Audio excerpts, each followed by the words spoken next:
should've looked left and I should've looked right. We didn't see the station wagon car. The skunk got squashed and there you are. You got your dead skunk in the middle of the road. Dead skunk in the middle of the road. Dead skunk in the middle of the road. Stuck in the fire.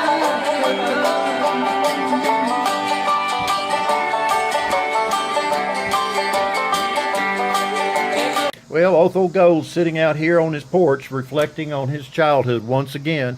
I was thinking about what it was like going to church on Sundays. We had a youth group called Methodist Youth Fellowship, MYF, and later on it became United Methodist Youth Fellowship. But anyway, boys and girls would get together before church. We'd have sandwiches and snacks and soft drinks, and it was just a way for us to socialize. But what was most fun was after we went to church, we'd get out riding around because a number of the guys, they'd always have their cars, sometimes big muscle cars. But you know what happens then. You know, you get out running around, you get into mischief. Well, we happened to be out one night on a country road. We spied a dead skunk right in the middle of the road. There you have it. Yeah, and you know where this story's going now, don't you? Well, we got out and picked that skunk up. Fortunately, someone had a paper bag in the back of the trunk, and that Otho picked that thing up by his tail, and it, woo, Lord, it stunk. It was nasty smelling. He dropped that in that paper bag, and off we went. We thought, well, you know, it'd be really funny to put that skunk in someone's mailbox. Yeah, there was a round of approval right there in the car. Everyone agreed. And we decided we're going to stick that in Ernie's mailbox. Now, Ernie, he was one of the buds there at the church, and we all knew him from school. But he lived out in the country, and so we just drove along till we got to Ernie's house. We got out and stuck that skunk in that mailbox, just pushed it as far back as we could, and Lord, it was stinking.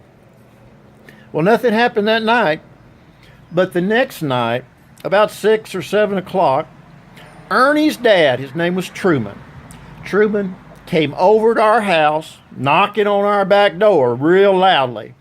And my daddy answered that door, and Truman was livid. His face was beet red. Now, Truman is a very quiet, peaceful man, but it was obvious that he was quite agitated.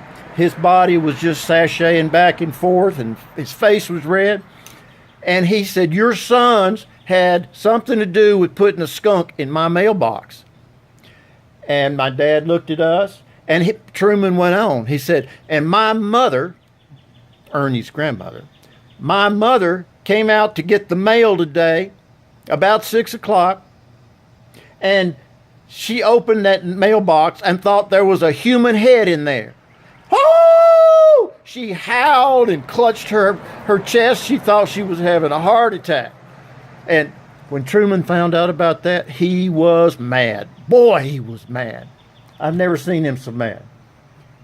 But anyway, he made us apologize, and my daddy looked at me and my brother, and he said, boys, if y'all were older or younger, I'd whoop your butts.